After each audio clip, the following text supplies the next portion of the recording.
Kicking off the list at number 10, we have Ultimate Red Skull. Making his debut in the Ultimate Comics Avengers 1 back in 2009, Ultimate Red Skull is a lot different than the Red Skull casual moviegoers would have guessed at this point. See, the son of Steve Rogers, yes, and Gail Richards. They even hid him and trained him to become the next Captain America. It's wild. The Ultimates are wild. He always feared that he would never live up to his father's expectations.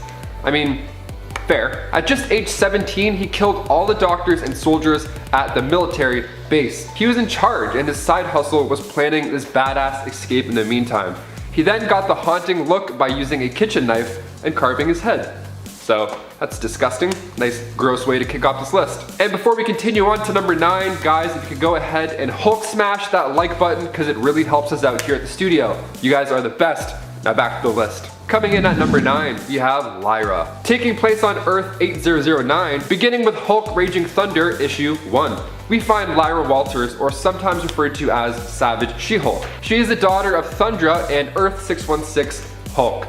So yeah, she's from Earth 8009 and the 23rd century, and at that time the Earth was split into different factions, right? So the guys faction were like warriors, they looked up to like past heroes. Then the women came together under the United Sisterhood Republic, and they were outgunned and outmanned, like literally outmanned. So Thundra got sent to Earth, our Earth 616, where she met our Hulk, and had a baby.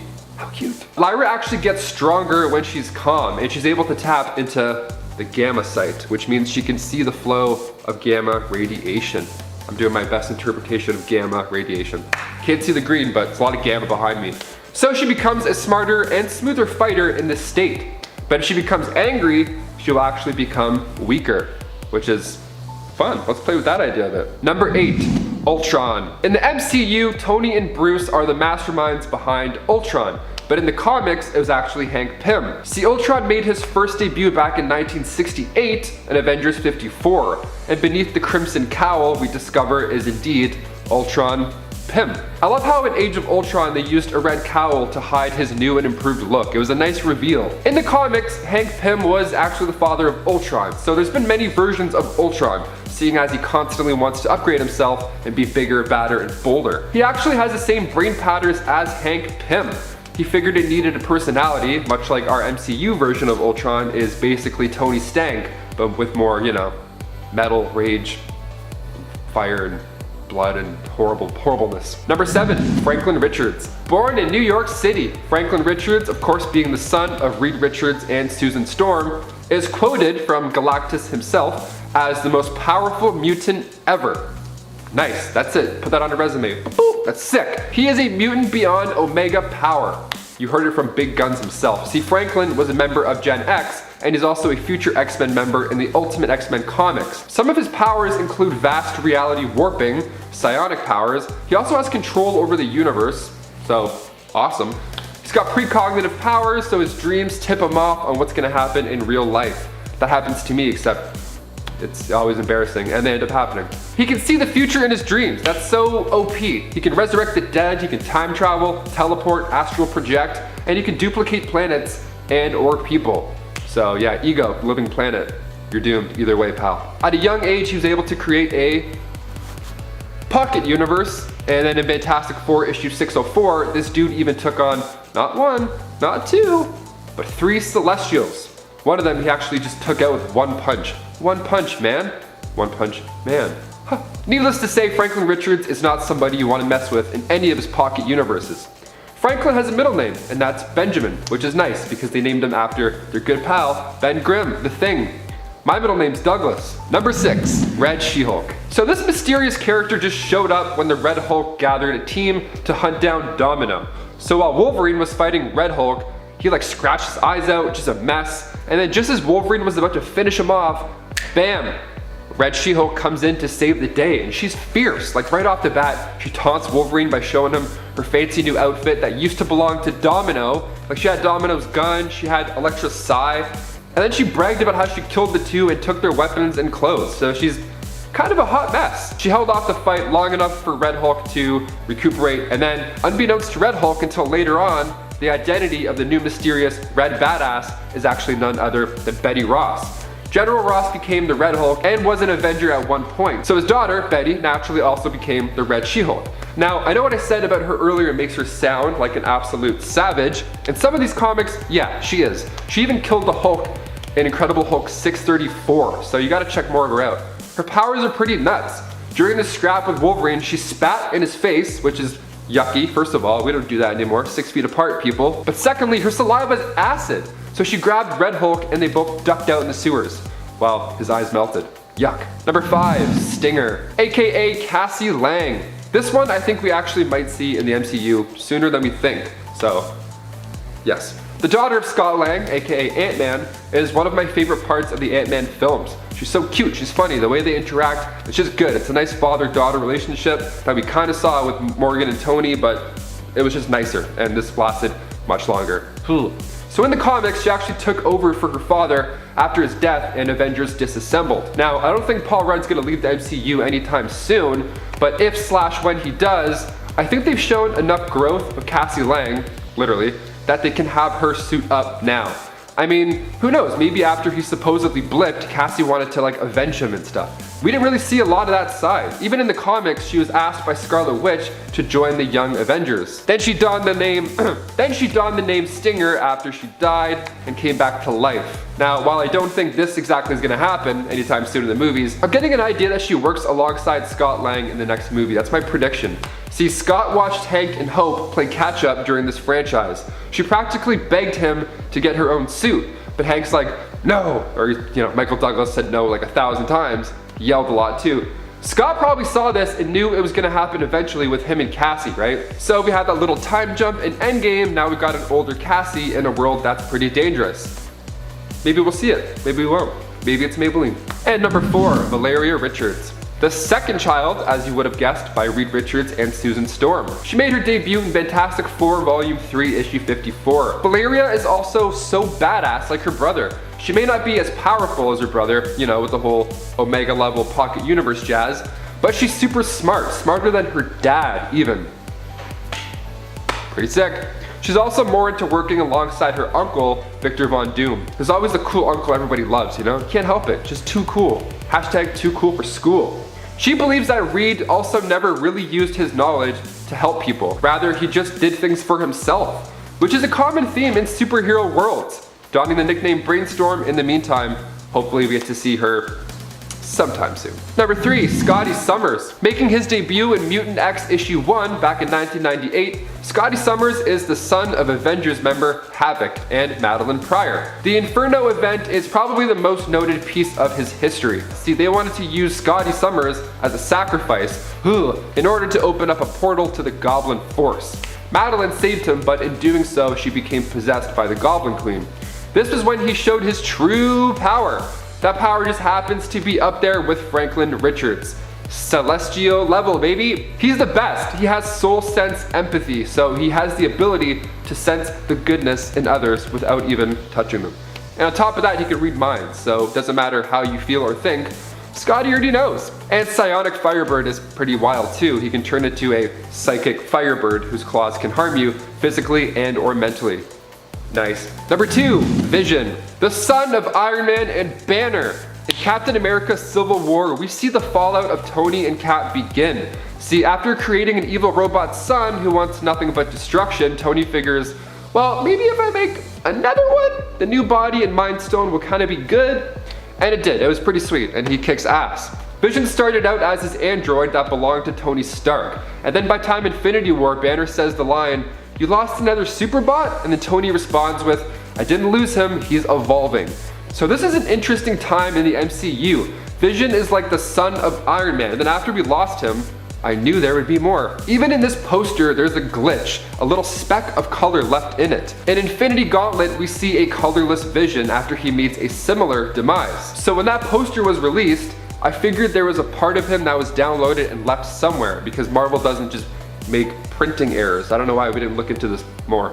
So with WandaVision releasing on Disney Plus next year, this could become reality. Who knows where the baby Avenger will end up, but I'm excited and also very nervous. Please be okay. And finally at number 1, we got Scar. Making his debut in World War Hulk issue 5, he was conceived during the Planet Hulk storyline. He's a son of Hulk and Kyra the Old Strong. After Hulk had spent time on Sakaar, he also started spending a little bit of alone time, you know? So after Hulk had left the planet, Sakaar had popped out of a cocoon and he resembled a teenager after just a year, so growing pretty fast. Now, given the fact he was born to a not-so-chill planet, he learned to kill like it was a normal thing. Well, he needed to kill for survival. Eventually, he ends up on Axeman Bone's radar. So Scar retains the old power as well, so he has the ability to control tectonic energy, like summon lava and magma, and he can also tap into energy projection. Out of the many children of the Hulk, Scar easily takes the top of that list, and also the top of this list as well, because he's here, so there it is. Coming in at number 10, we have Jerry Drew. Jessica Drew, otherwise known as Spider-Woman, decided that she would take a break from trying to save the world and focus on building up a family. Well, it turns out the world wanted that to be hard for her too. After the baby was born, it was extremely sick. Since spider people normally get their powers from an irradiated spider, just like Jessica did, they have irradiated blood. This exposure to radiation caused her baby to be very sick, and doctors couldn't find any way to help out the poor boy. This left everything up to Spider-Woman to try and fix the problem. She came up with a cure for her own powers in hopes that this would cure her son of this horrible sickness, and turns out that it unlocked all of his spider abilities. But unfortunately, this didn't cure him from being incredibly ill, but he could still survive with his newfound strength. He would later become Spider-Boy, a young whippersnapper addition to the Spider family. Coming in at number 9, we have Thunderstrike. Eric Masterson was a powerful hero known as Thunderstrike. He was the wielder of a powerful Asgardian weapon, and in some ways it was similar to Mjolnir, but he would fall the sad fate that some heroes are met with, and that is of course dying. In the time of him missing Thunderstrike's son, Kevin Masterson would step in as the new hero that everyone needed, and in this time he would have the added edge that his father didn't. The Valkyrie Grunhilda would come down to Earth to teach the young hero how to use his mighty weapon so he wouldn't end up the same way that his father did. Kevin, running around now as Thunderstrike, would be able to become such a powerful hero that there was a time when Thor was nowhere to be found and Kevin stepped in to fill his spot. That's pretty gnarly. You have to be one bad dude to be able to come in and take the spot of the God of Thunder. Of course, when Thor came back, he was like, sorry kid, but I'm the only God of Thunder around here. And guys, make sure you hit that like button because it really helps us out. Is Modi Thorson. When you're one of the most powerful gods to ever walk the 9 realms, there are going to be a few people who want to have a baby with you. When Thor was trapped in hell, he wanted to get out, and the goddess Hela said she would do it, but for a price, and she wanted Thor to give her a baby. And Thor thought this deal wasn't half bad, so he agreed to impregnate Hela in order to be released from hell. This all went off without a hitch, and then after a few weeks, a child just showed up in Asgard, and Thor didn't really know what to do with this kid, and there was a massive war that was about to kick off with the Children of Tomorrow. So Thor didn't have time to protect a kid, teach a kid, and fight off the Children of Tomorrow. So Thor did what any good dad would do and locked his son away in a room with Mjolnir. That way when he was worthy, he would be able to break out of the room that he was locked away in. Seems like a smart parenting plan. So time flowed faster in the room, so after a couple weeks, Modi Thorson was a full-grown man and could now wield Mjolnir.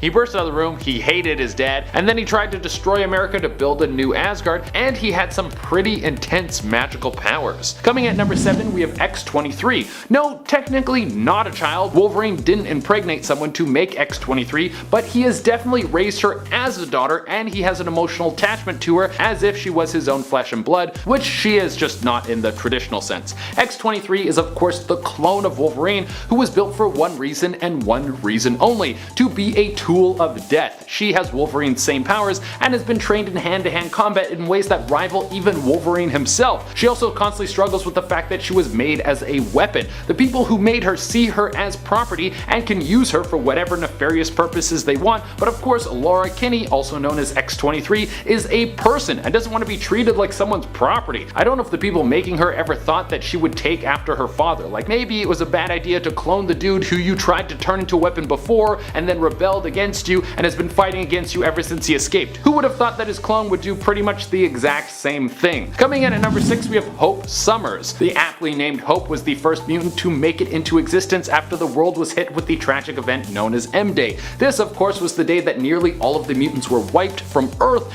and it would seem that no mutant would ever be born again. Once this girl was alive, she showed immense levels of power. She was able to bust Rogue out of a coma, and it would seem that this new mutant would be the target for everyone who either wanted mutants dead or who wanted to direct the future of mutant kind. So Cable takes the child to the future where she can grow up in secret and train with one of the greatest warriors of all time. She would later come back with a strong understanding of her powers. Hope Summers has the ability to mimic other mutants' powers and even use them more powerful than the original host. So she basically has the power to show you up at your own game. She'd be like, oh yeah, you have eye lasers? Well, I'll just beat you at your own game with these eye lasers that are even stronger than yours. Hope is also an Omega level mutant, and some think that she could be responsible for the dystopian future that so many of the time travelers are afraid of. Coming in at number 5 we have James Hudson Jr. Well, it turns out that getting another super healing mutant with claws and bloodlust that can't be matched can be created in more ways than just cloning. James Hudson Jr. is the son of Wolverine, and this guy is a badass. This was a little bit of a sneaky move pulled off by the spy Magda. She stole a serum that would guarantee that a baby would come out as a mutant. She then juiced herself up with the serum and then found Wolverine, and the two got hot and heavy. Magda got pregnant, and once she gave birth to a baby, she found Wolverine and was like, hey dude, here's her kid, and left the kid with Wolverine. And I think it's safe to say that Wolverine wouldn't be the best dad ever, which I think he even knows about himself. So Wolverine found an old war buddy, James Hudson, and he left the baby with him for him and his wife to raise. When James Hudson Jr. was finally old enough, his powers revealed themselves, and it turned out he was just like his daddy. From there, it was a little harder to keep the secret about who his daddy actually was, and then we start to get some conflicts between Wolverine and his angsty son. Coming in at number 4 we have Photon, the son of Captain Marvel and one of the most dangerous beings that has ever been brought into the Marvel universe. Photon has bounced around through a few different phases as a hero. He started off as trying to figure out who he was under the Banner legacy. Then he even took the mantle of Captain Marvel for a bit, but eventually came into his final form of Photon, and it would seem that this form was so powerful it could warp reality itself, and his physical form was so strong that there would never be anything that could destroy him. But it turns out that the Thunderbolts had to find a way to destroy him because Photon couldn't control his powers,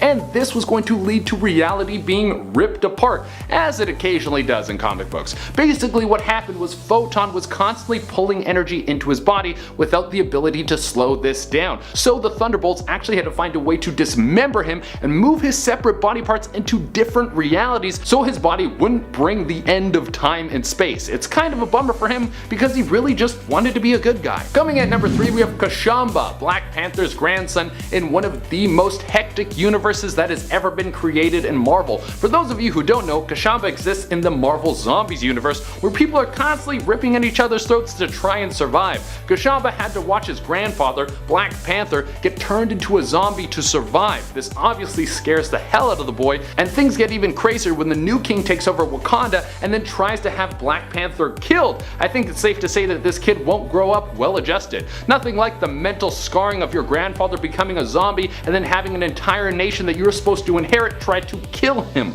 Also, later in this comic series, the brain of Steve Rogers gets implanted into Khashamba's body. Things just fly off the handle in this universe. I mean, the people on Earth 616 thought that they had it rough, but there are way crazier things waiting out for you out in the multiverse. Coming in at number 2 we have Hulkling. He is the product of forbidden love, and his origin actually has very little to do with the Hulk, surprisingly. So Teddy Kaplan Altman was living on Earth not thinking that anything strange was going to happen, but one day he's approached by a Super Skrull who starts telling him that he's part of an alien race and he needs to go to space. Whoa, that's a lot for a kid to take in. Later it's revealed that the lady that he thought was his mom was actually a Skrull, but not his mother. She's a Skrull that was sent to Earth with him to protect him. Then it's revealed that his actual mother is a Skrull princess and his father is a Kree warrior known as the Avenger Captain Marvel. For those of you who don't know, the Kree and the Skrull hate each other, so this is a Romeo and Juliet scenario. Well, the two sides start fighting over who should have custody rights over this mixed alien kid who thought he was a human, and they decide on joint custody. He'll spend half his life with the Kree and the other half with the Skrull, but a Skrull takes his place so he can stay on Earth. This storyline has more plot twists than an episode of Days of Our Lives. Now, outside of this crazy backstory, Hulkling has super strength and the power to shapeshift. He mimics the Hulk's powers and can shift his powers into so many other forms. Coming in at number 1, we have Wiccan. You know, if you're the son of both Scarlet Witch and Vision, you're gonna have some pretty serious powers. But Wiccan didn't even know that he was the baby of two of the greatest heroes of all time. Eventually, he met up with the young Avengers Speed, and he realized that the two of them are brothers. Eventually, it's revealed who his real parents are, and they should have known because they all have very similar powers. Wiccan can fly, use magic, alter reality, create force fields, teleport, communicate through the mind, and control things with his mind. And if he's anything like his mama, he might end up being one of the strongest superhumans to ever be on planet Earth. We should probably get this kid into some therapy right now, and everyone should be super nice to him. We don't need another M-Day event happening. You know how everything got screwed up and reality was shifted forever. Number 10, Ben Parker. Ben and Mae, by the way, are going to be names you'll get familiar with on this list. So to start off with each point, I'm going to try to clarify just which Ben and which Mae we're talking about. This Ben is from the Spider-Man Limited series written by J.J. Abrams and his son Henry. It's known as the 2019 Just Spider-Man series, or Spider-Man Volume 3. Here Ben was a young boy when his mother Mary Jane Watson was murdered by the villain known as Cadaverous. His father Peter, distraught, retired as Spider-Man and abandoned his son, leaving him to be raised by what should be a super elderly Aunt May at this point. Aunt May raised Ben as she had Peter and eventually gave him his father's costume, which he then wore to impress his classmate Faye Ito, or Ito Faye, depending on how you want to say it, Japanese way or American way. But when Cadaverous resurfaced, Ben also wore this suit to fight against him, possessing the same powers as his dad. Number 9, Mae Parker. This Mae Parker comes to us from Universe X, from the reality of Earth 1122. She first appeared in Universe X issue X. Yep, weird lettered issue. I don't like that. Her past is similar to that of another alternate daughter of Spidey's, but with one possible difference. It's implied that she is actually the daughter of clone Ben Reilly and not Peter himself. Her mother is Mary Jane, however, implying that Ben and MJ maybe had a thing, maybe while she was with Peter. We don't really know. She has similar powers to that of Spider-Man and ends up joining X-51's superhero team composed of different heroes from alternate realities known as the Heralds. You can check out the Heralds team in the Paradise X Herald series. Number 8, Spider-Woman. Actually, Barton is technically Spider-Man's granddaughter, but is still a grandchild of his, so still a child of Spider-Man. See what I did? And she is super cool, so I had to include her. She made her first appearance in 2003's Wolverine series issue 67 and comes to us from the Old Man Logan universe of Earth 807128. She is the daughter of Peter Parker's youngest daughter, Tonya, and Hawkeye.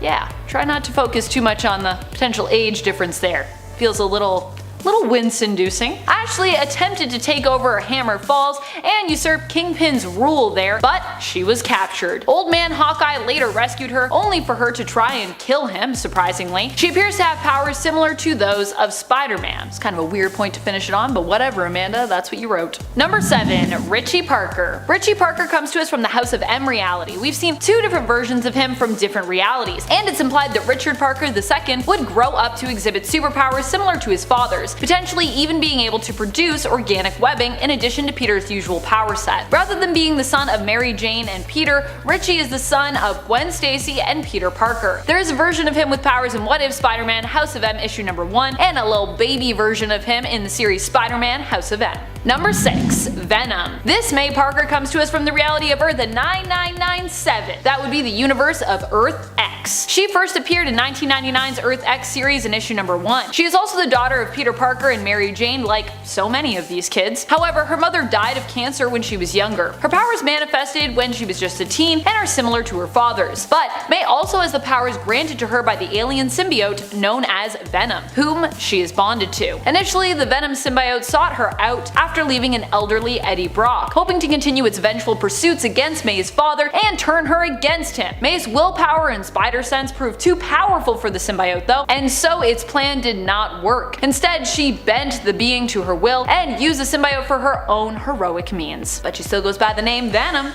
which I like. Number 5. Benji Parker. Benji is one of Peter's children with Mary Jane from the reality of Earth 19529. He first appeared in Spider-Man Life Story issue number 3 and was created by Chip Zdarsky and Mark Bagley. In this reality, Mary Jane gave birth to twins and left Peter shortly after they were born. Not being able to deal with the fact that Peter led 2 lives, one is Peter Parker and one is the hero Spider-Man. Benji was likely mostly estranged from his father for a good amount of his childhood, as Mary Jane took her children with her when she left Peter and raised them near Portland, Oregon. But Benji would reconnect with his dad when he was 11. Number 4. Claire Parker. Claire is the twin sister to Benji. She also first appeared in Spider-Man Life Story issue number 3. Later on in their lives, her family would be tormented by the villain known as Morlun, who killed their uncle Ben shortly after Claire had returned home after finishing college. Peter hoped to lure Morlun away from his family by returning to New York, but instead Morlun chose this opportunity to strike on Peter's kids. He attempted to devour Claire's life energy, but she managed to fend him off by attacking him while he fed. Benji came up with a theory that Morlun was actually more vulnerable to being attacked while feeding, and came up with a plan to use himself as bait so that Claire could defeat him. This plan actually worked, but it also left Benji permanently injured, causing him to have to walk with a cane for the rest of his life.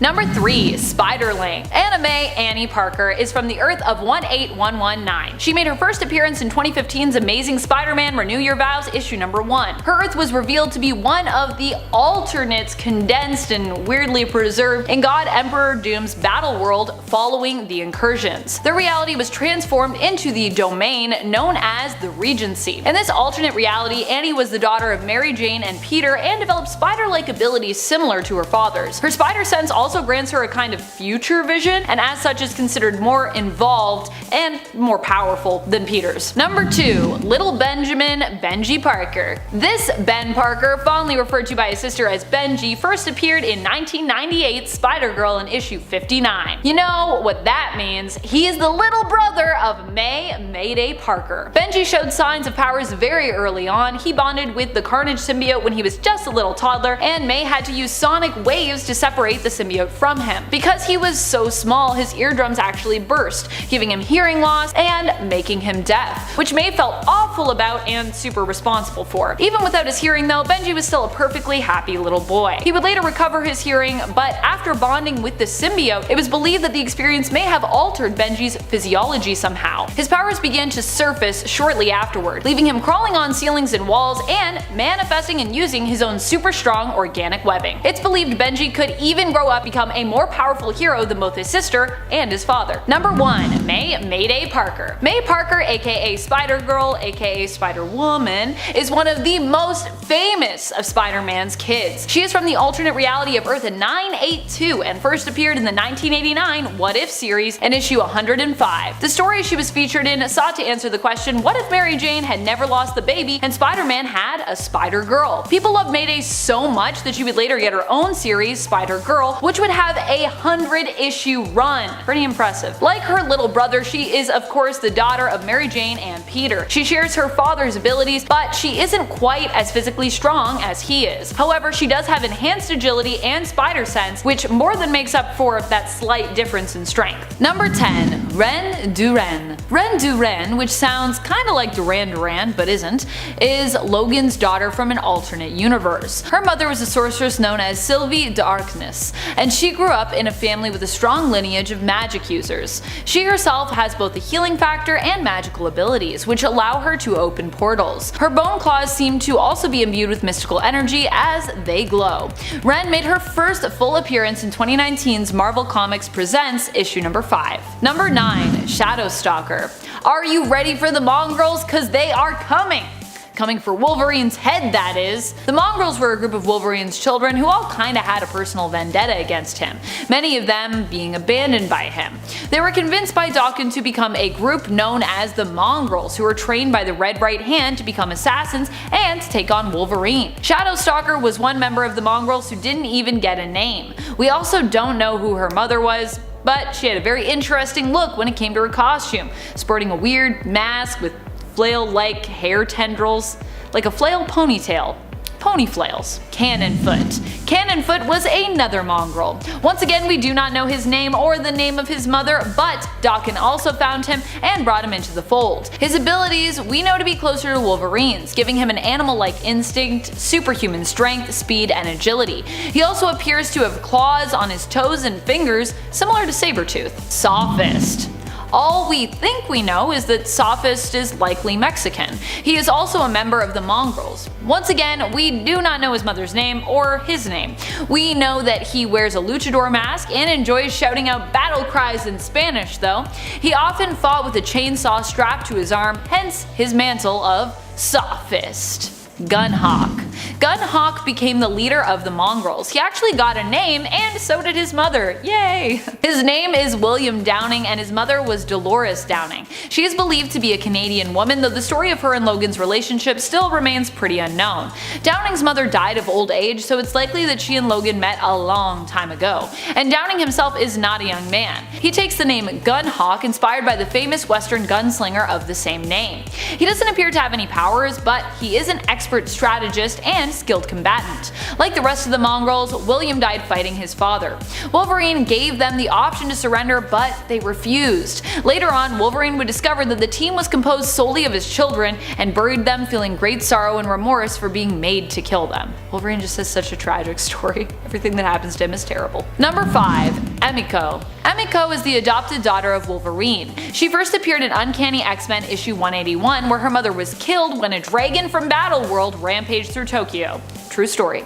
Wolverine agreed to look after Emiko as her mother lay dying, worried for her daughter's safety. Wolverine promised to raise her as his own, and well, that's kinda what he did. Well, it was mostly his fiancée Mariko who raised her, as Wolverine of course was often busy with X-Men missions. After Mariko was assassinated by the Hand, Emiko ended up in the foster system. When Logan learned Emiko's foster parents were not taking proper care of her, he removed her from their care and asked his friend Yukio to look after her. Seeing as how Emiko has spent most of her life raised with Clan Yoshida, although she does not have any powers just yet, she is trained in the martial arts. She's even teamed up with Wolverine and Yukio at the end of issue 303 of Wolverine. It's pretty cute. Number 4. Scout. Scout was formerly known as Honey Badger and is a clone of Wolverine. She was also created using Wolverine's genetic material and that of geneticist Sarah Kinney. She is one of 10 clones created in this vein who are often referred to as the Sisters. Gabrielle Kinney, or Gabby, was created by Alchemex Genetics and was trained and used as a bodyguard to be sent out on missions. Her and her sisters were made to feel no pain, which sometimes gives her a strange edge in comparison to some of Wolverine's other children, if we're talking about power levels. Although, you know, pain is there to be felt for a reason, so. Number 3. Jimmy Hudson. Jimmy is the son of Wolverine from the Ultimate Universe of Earth 1610. He was adopted by James Hudson, who promised to take care of Wolverine's newborn son after the two fought together in Iraq and Wolverine died. Jimmy's last name was changed and he was raised without ever knowing about his father, or that he was likely a mutant. When he was a teenager, his power manifested, and it was only then that he learned of his true origins. Number 2. Dawson. Dawson's original name was Akihiro. He is a mutant natural-born son of Wolverine and his wife Itsu. Itsu herself was very pregnant with Logan's child when she was murdered by Bucky Barnes during his time as the assassin known as Winter Soldier. It was later revealed that Itsu's unborn child did not perish, but was instead cut out of Itsu's womb and retrieved by the villain Romulus. Romulus later left the baby on the doorstep of a wealthy Japanese family, who took the baby in and raised him as their own. The family named him Akihiro, but the servants referred to him as Dawson, meaning mongrel, because of his mixed racial appearance. Romulus would later reveal himself to the boy after everything kinda went sideways, claiming to be him from the future and attempting to use and manipulate Dawson for his own purposes. Dawson and his father, considering his backstory as such, have had a rocky relationship throughout the comics, and Dawson is often painted as a villain or a reluctant anti-hero. Number 1. X-23, also known really as just Wolverine. She and her dad are both Wolverine, really. Lara Kinney is technically the genetic twin of Wolverine. She was created when Facility tried to create a clone of Weapon X to use well, as a weapon. Sarah Kinney, an acclaimed geneticist, was brought in when Xander Rice failed to replicate the adamantium bonding procedure on any of his subjects, who all died during the process. The genetic sample that Sarah was attempting to use to clone Wolverine with was damaged, which prompted her to suggest making a female clone instead of reconstructing the genetic sample artificially, which would take years. When Dr. Sutter and Xander Rice refused to agree with Kinney that this was the best way to proceed, she rebelled and decided to go against their wishes, moving forward with her version of the project. In the end, she was forced into being the surrogate mother for baby Lara and regretted her earlier views of seeing this being as only a weapon instead of the true miracle of life that it was. Lara would grow up to be X-23 and would eventually escape the facility and track down her genetic father, Wolverine.